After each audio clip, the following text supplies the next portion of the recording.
Okay, so thank you very much for the invitation to come along this evening, and to such a beautiful place as well. So hope you all feel appreciative of the county that you live in.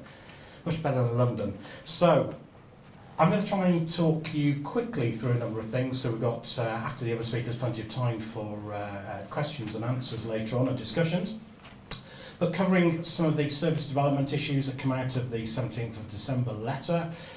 Briefly talk to you about the PricewaterhouseCoopers report that we commissioned a few months ago, and then spend most of the time talking about the Community Pharmacy Forward View. So 17th of December letter, I hope you are all very well aware of that. I'm sure it's kind of preying on the mind of lots of people in the room. It certainly is for everyone at PSNC. But in that letter, the Department of Health and NHS England said that they wanted to implement £170 million cuts to community pharmacy funding from the 1st of October this year. As you all know, that hasn't happened, but has been delayed from the Department of Health perspective to the 1st of December. They talked about greater efficiencies being needed. Even I believe community pharmacy and the rest of primary care is probably the most efficient bit of the NHS already.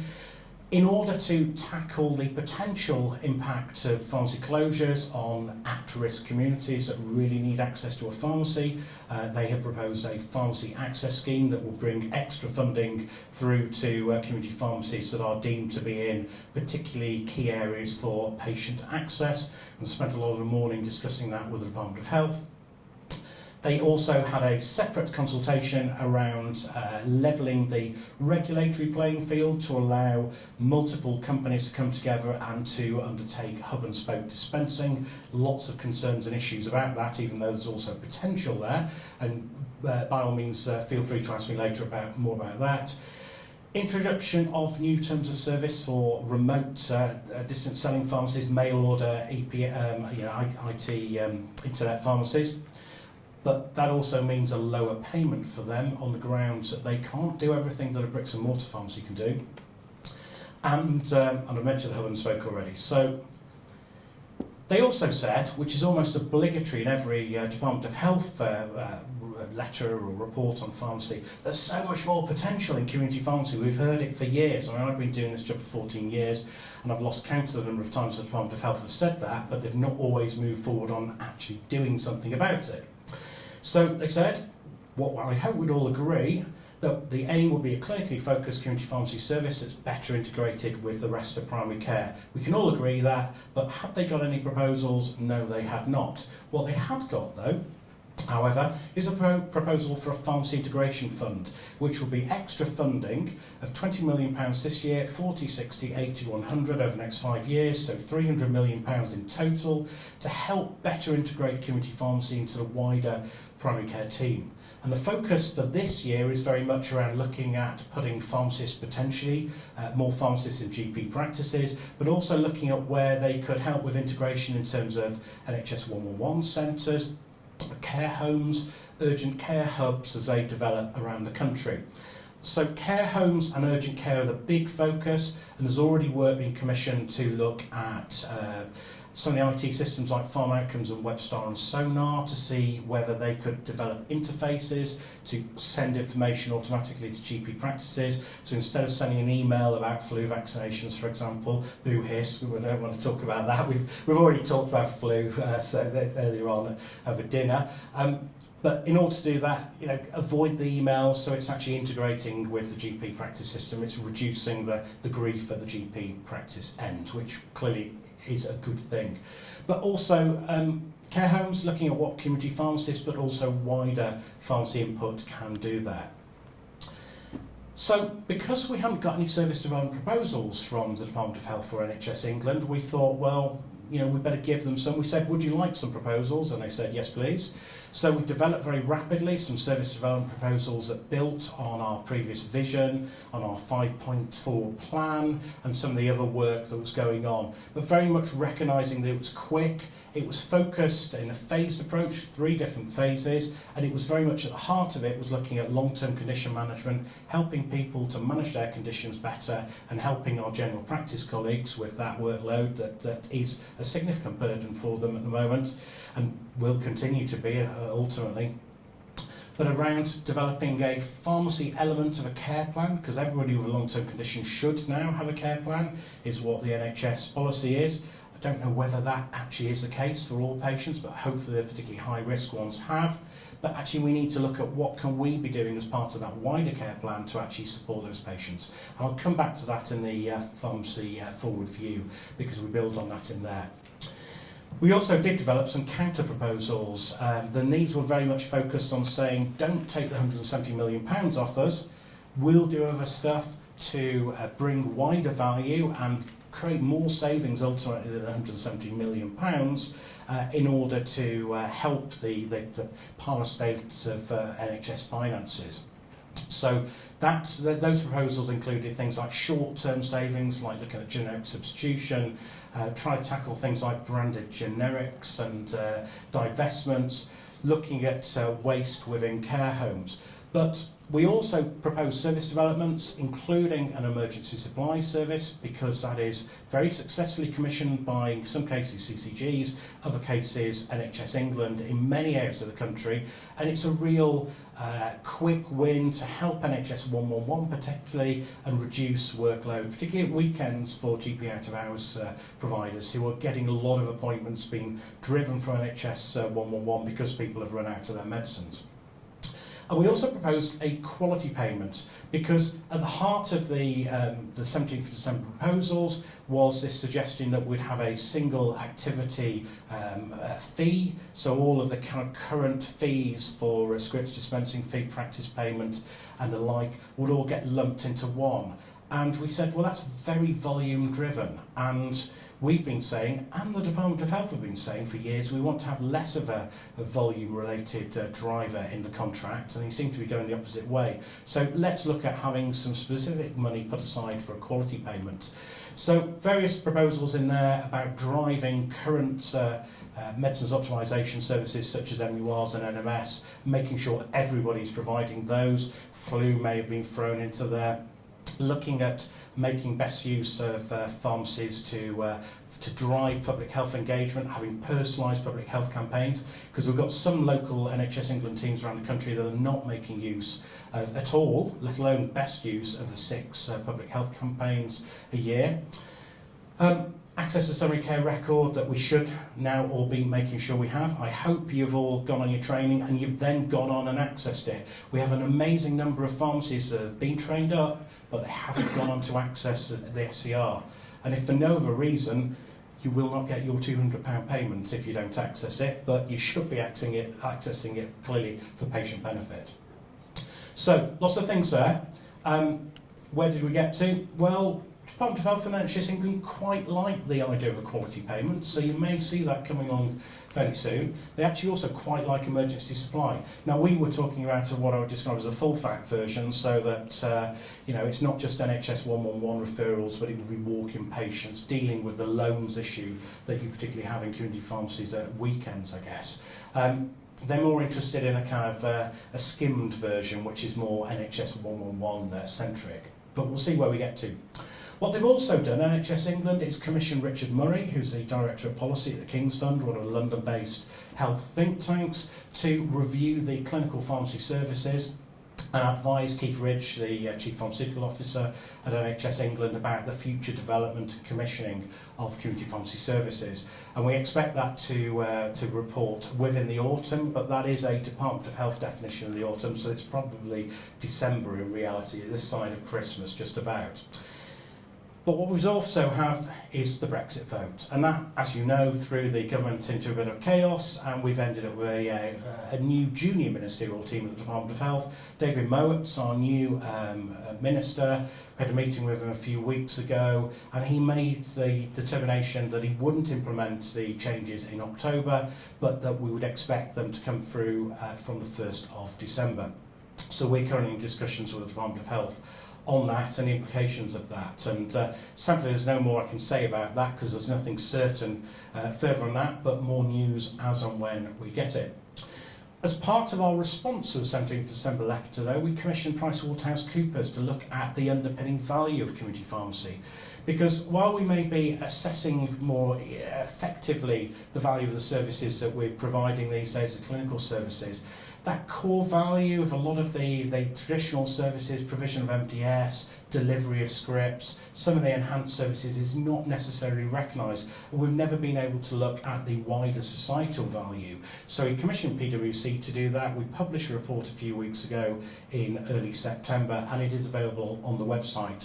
There's a 20-odd page executive summary that is a really interesting read. It's a fascinating piece of work they've done. If you really like your figures, there's 152 pages in the full report. I've had to read it a number of times, so I think at least some of you should have to read it as well. But it is genuinely a very interesting approach, and for anybody who's doing service development in the LPCs, it's really quite interesting the approach they've taken to assessing value, because I think it's an approach we can nick and use at a local level as well.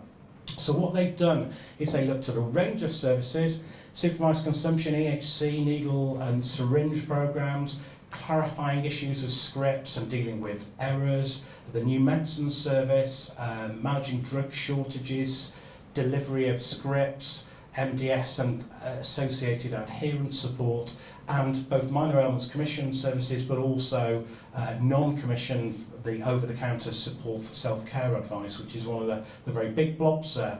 And the methodology was to say, this is what pharmacy is doing. If pharmacy wasn't there to do it, what would be the counterfactual approach? What would be the alternative that patients would be likely to do, or the alternatives?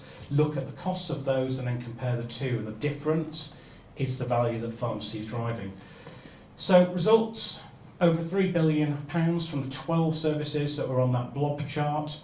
So it's not all services. It's really important to emphasise that. This does not include, for example, the core dispensing service. It doesn't include a lot of community pharmacy services, but it includes the services that we were able to get sufficient data on. And thank you for any of you who participated in our data collection and survey that helped provide some of the data. And also, if you're using Farm Outcomes locally, thank you, because that's also created some of the data to help drive this. So £3 billion of net value, net after the payments that we received for the provision of these services have been deducted. So coming out at more than £250,000 per pharmacy. Most of it accrues, not surprisingly, to the NHS, but quite a lot is accruing to public health and local authorities. A lot of that driven by the impact, for example, of supervised consumption on keeping people stable, reducing crime, reducing long-term illness and deaths in that group, and even savings directly to patients, such as reducing the amount of time that they spend driving around getting scripts, for example. So that was a PwC report. More information on our website, sort of forward view. So this is another big piece of work we've been doing with our colleagues at Pharmacy Voice, and we had the support of the English Board of the Royal Pharmaceutical Society, which we're really delighted with. And we're working collectively to use this now to lobby and inform decision making at a national level, and of course at a local level. And hopefully this is really going to be helpful to LPCs across the whole country for discussions, and LPFs and all the other local pharmacy organisations to engage commissioners in NHS England, public health, and of course CCGs. So what we did, context, just remind you, the NHS is in a financial mess, and it will continue to be for the next few years, if not indefinitely. So I say that in a joking manner, but it is awful out there, and it probably is going to get much worse over the next few years. And I can't be certain that the NHS is going to actually survive another parliamentary term, unless there's a lot of extra money goes in. But at the moment, there's lots of work going on within the NHS management to really try to transform the NHS so we have got a sustainable future, which is, we'll probably hear about sustainability and transformation plans later, I'm sure. But it is the worst I've ever seen it, and we need to play our part in helping the NHS dig itself out of the collective hole we're in for the betterment of patients, ultimately. So what we've done, we have built on existing work, so PSNC's vision, the roadmap of Pharmacy Voice, the RPS's commission that the Nuffield Trust took forward. So it's not reinventing the wheel, it's taking all of that. They all basically said the same thing, so we've just brought them all together, mashed them up, brought them up to date, and made sure that they fit with the 5-year forward view plan for the NHS. So we had a joint workshop in April, and we had some people, I think, was David there? I think he was, yeah. So we had somebody from Devon at least in the room, and key findings: let's make sure we're master of our own destiny within community pharmacy, but clearly whatever we do has to fit with the needs of patients and the wider NHS, and work alongside our other healthcare professional bodies, particularly our GP and practice nurse colleagues. So try to realise the future of the profession for the benefit of us and the NHS and patients. Hopefully, with what we've done, we've got a clear vision for the future, one clear vision, so we haven't got lots of different bodies creating subtly different visions.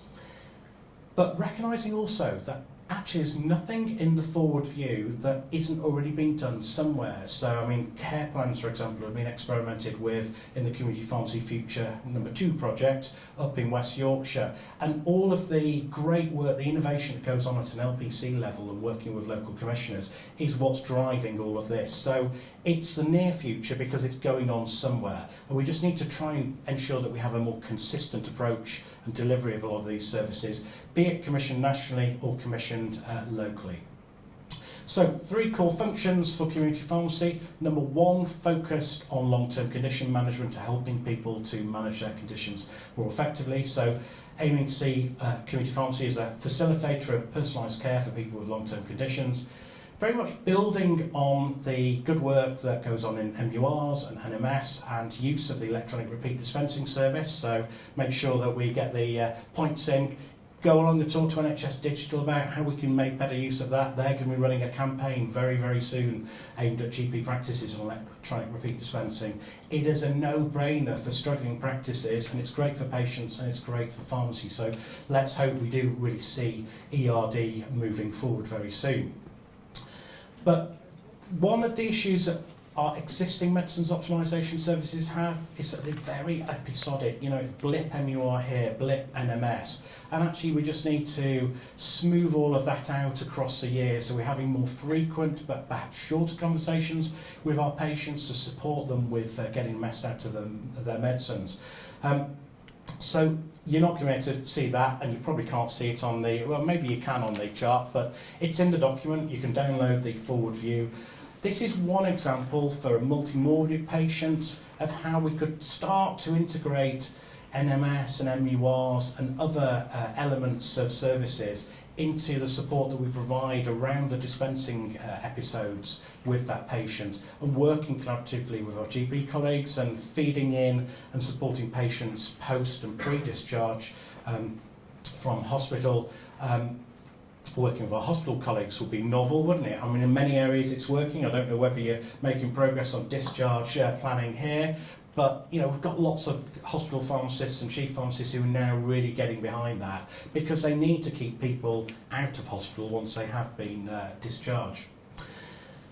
But at the heart of this is making sure that we also deliver some results. So in the Community Pharmacy Future project, they're using a number of key indicators to track the impact that the pharmacy service is having on patients. So using a Mariski scale that measures patients' adherence to medicines over time, and obviously we want to see that increase. And also using a measure called the Patient Activation Measure, which is being used in many CCGs across the country.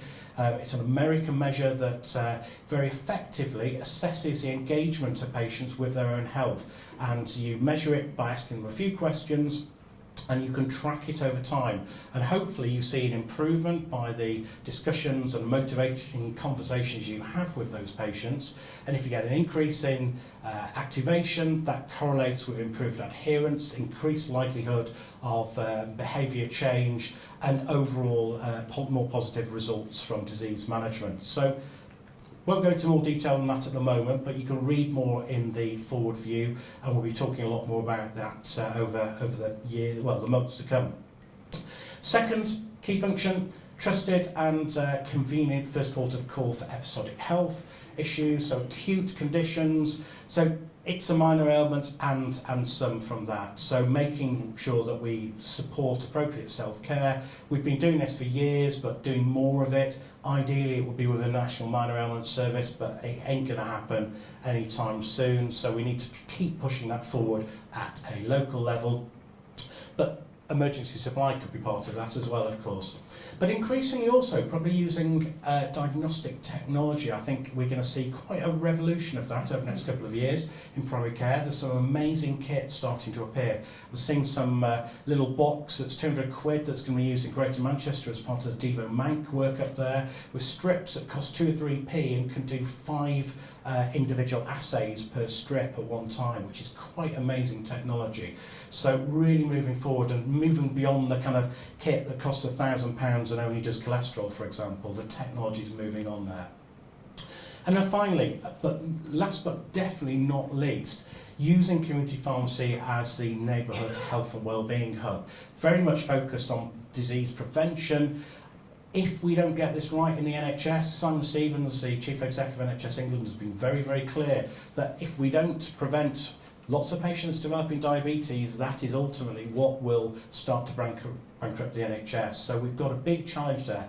And we know through the work that we've done with healthy living pharmacies and wider public health services, the impact that community pharmacies can have in that arena. And particularly it's an area where our support staff can actually lead that work rather than pharmacists who hopefully can be leading the work around medicines optimisation.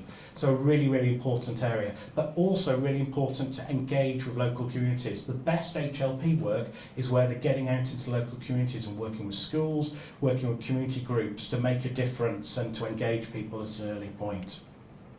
So those are our ideas.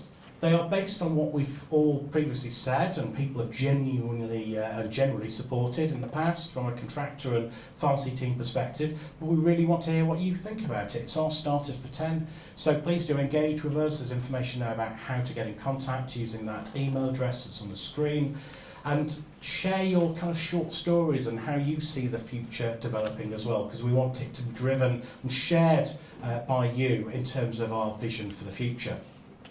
So hopefully we've got our kind of collective vision for the future as a profession with that, with a little bit of tweaking maybe. We've clearly got to work with other professional colleagues, with the NHS, with patient groups, but also with you guys in pharmacy teams to tweak and improve this.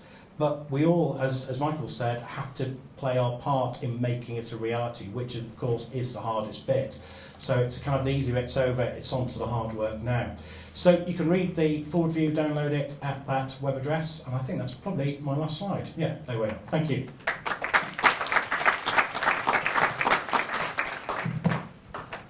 Thank you, Alastair. Okay, brilliant. And you've got